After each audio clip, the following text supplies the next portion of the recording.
ఇది చాలా దురదృష్టకరమైన సంఘటన. మొత్తం వైద్య వృత్తికే అవమానంగా మనం భావించుకోవచ్చు ఇది. ఇయాల రేపు వైద్యం అంటేనే ఒక అంతా కమర్షియల్ అయిపోయిన ఈ రోజుల్లో ఇలాంటి సంఘటనలు జరగడం అంటే ఇంకా దురదృష్టకరం ఇది.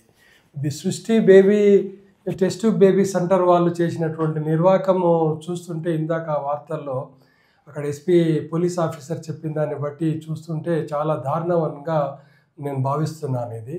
వాళ్ళు పిల్లలు కానీ దంపతులు ఇద్దరు ఆ టెస్ట్ ట్యూబ్ బేబీ సెంటర్కి వెళ్ళి వాళ్ళ పిల్లల కోసం ప్రయత్నం చేసినప్పుడు వాళ్ళు కొన్ని కారణాలు చూపించి మీకు పిల్లలు అయ్యే అవకాశం లేదు, మీ వైఫ్ ద్వారా సరగోసి ద్వారా మీకు ట్రై చేస్తామని చెప్పి లక్షల కొద్దీ డబ్బు తీసుకొని వాళ్ళ దగ్గర వాళ్ళు చేసినటువంటి మోసము ఆమె మాటల్లో వింటుంటే చాలా అసహ్యం వేస్తుంది. వైద్య వృత్తిలో ఉన్నటువంటి వాళ్ళు అలా చేయడం అంటే చాలా దారుణమైన సంఘటన. అది వాళ్ళను కఠినంగా శిక్షించాలి యాక్చువల్గా అయితే. ఎందుకంటే ఒక ప్రజల యొక్క నమ్మకాన్ని వమ్ము చేసిన సంఘటన ఇది. వాళ్ళకు పిల్లలు కావాలని ఎంతో ఆశతో వస్తే వాళ్ళు చేసిన విధానం మాత్రం చాలా తప్పు.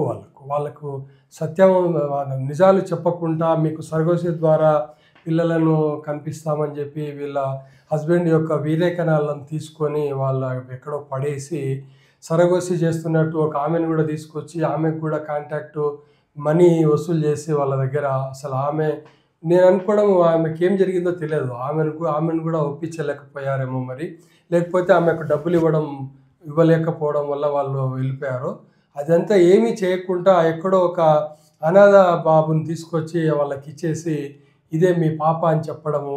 మళ్ళా వాళ్ళకు డౌట్ వచ్చి ఆ అమ్మాయి ఆరోగ్యం సరిగా ఉండకపోవడం వల్ల వాళ్ళకి డౌట్ వచ్చి ఆ బేబీ ఆరోగ్యం సరిగా ఉండకపోవడం వల్ల వాళ్ళకు అనుమానం వచ్చి వాళ్ళు డిఎన్ఏ టెస్ట్ చేపిస్తే అసలు వాళ్ళ డిఎన్ఏ కాదని తేలడము. ఇది అంతా చాలా దురదృష్టకరమైనటువంటి సంఘటన.